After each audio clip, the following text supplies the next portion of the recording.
Okay, let's talk about nut milk. I know there's some crazy light streaming through here. I think it's just what time of day it is. Okay, but let's talk about nut milk.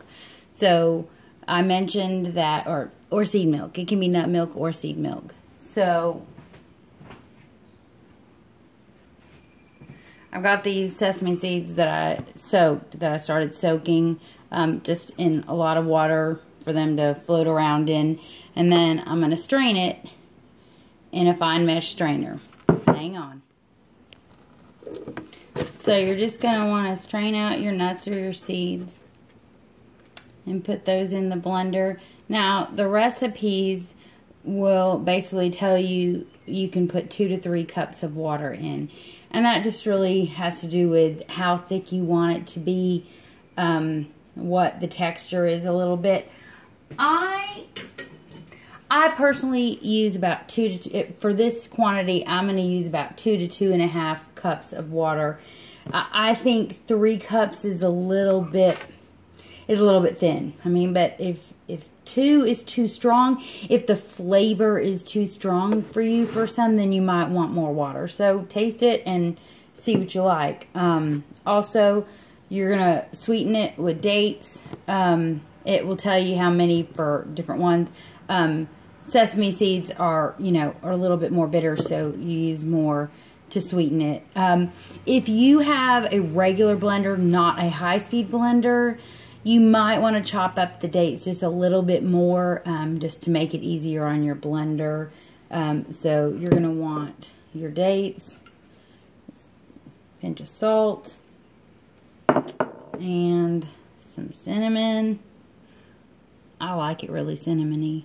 So, but if you don't, and you don't have to, but again, it just gives a little bit of flavor. You could add, it's not strictly raw, but you could add a little bit of vanilla if you wanted to. If that will make it more palatable for you, that'd be better than nothing. Let's see.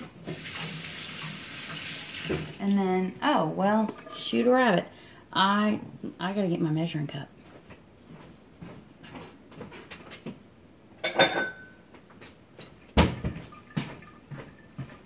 So, like, 2.5 cups.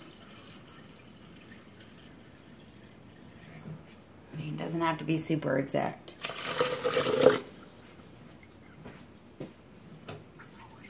I don't use the measuring lines on my blender because they're completely wrong. They're not just a little wrong.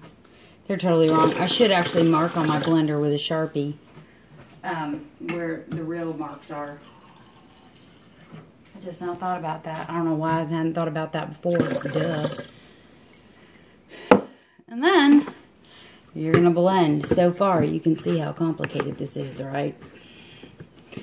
Drain, add water, add cinnamon, pinch of salt, and your dates. Or some of the recipes, I think, call for a little tiny bit of honey.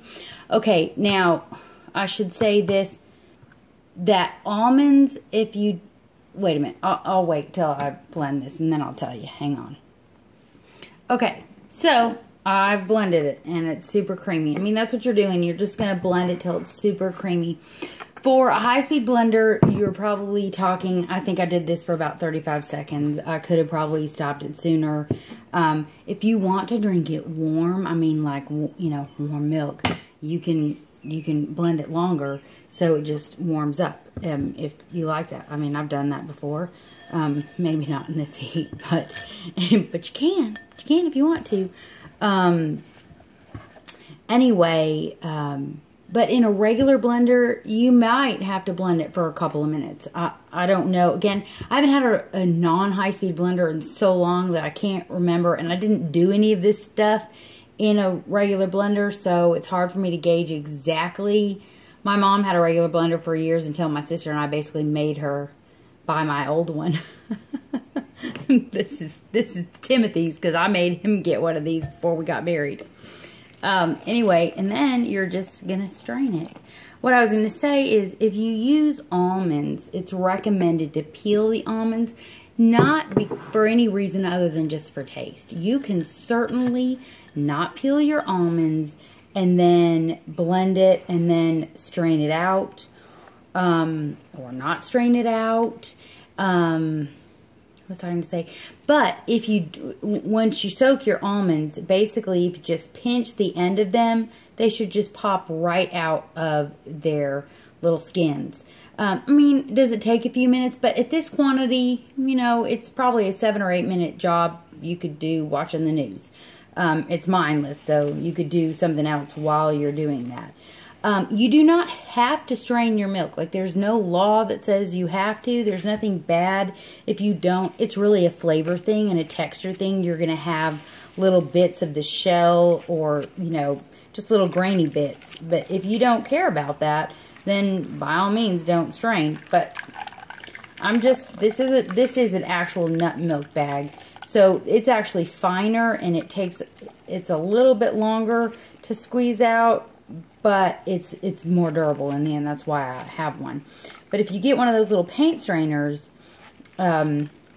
you'll just want to not squeeze super aggressively, but the holes are a teensy bit bigger, so it should come out more quickly. But I mean, look at this. It's just like, it's like gently milking a cow.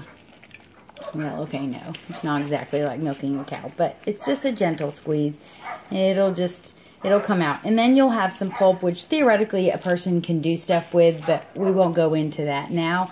But if you have dogs, give it to the dogs. Our dogs love the nut and seed milk pulp. I just put it on top of their food. I mean, it's just fiber. I mean, it's fiber. That's not bad for them.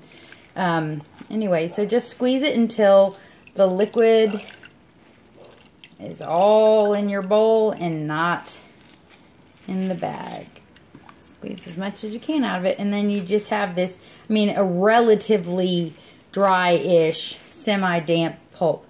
You can also use, if you have cheesecloth, you can also use a couple of layers of cheesecloth stacked on top and then just wring that out. I just personally, I have these bags instead because having to buy new cheesecloth and you know, I mean, because it can only be used so much before you have to throw your cheesecloth away. This is reusable. I can just rinse it under hot water and bam, start again. So, you will have milk on your hands. It's okay though. It's okay to get a little messy in the kitchen. But see how easy that is? Let's recap how easy that is. Soak your nuts or seeds the night before. Different recipes, I think, may mention how long to soak some things. You're going to want to soak them at least a few hours. But if you have to, let's say you forget to soak, okay, and then you've only got a couple hours before you got to make it or something, you can do a warm soak. Soak it in some warm water. That will sort of do a speed soak.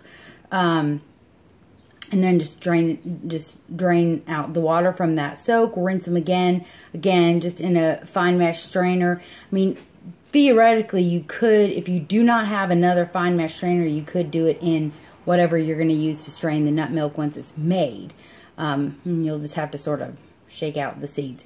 Put it in the blender with the water. I used about, what was that, about 2 1/4, 2 1/3 cups of water. And then there were some dates in there, a little bit of cinnamon, a pinch of salt, blend, just blend the crap out of that thing, and strain, or don't strain. There you go, milk. Serve it cold, serve it warm, serve it room temperature, whatever makes you happy. That's it.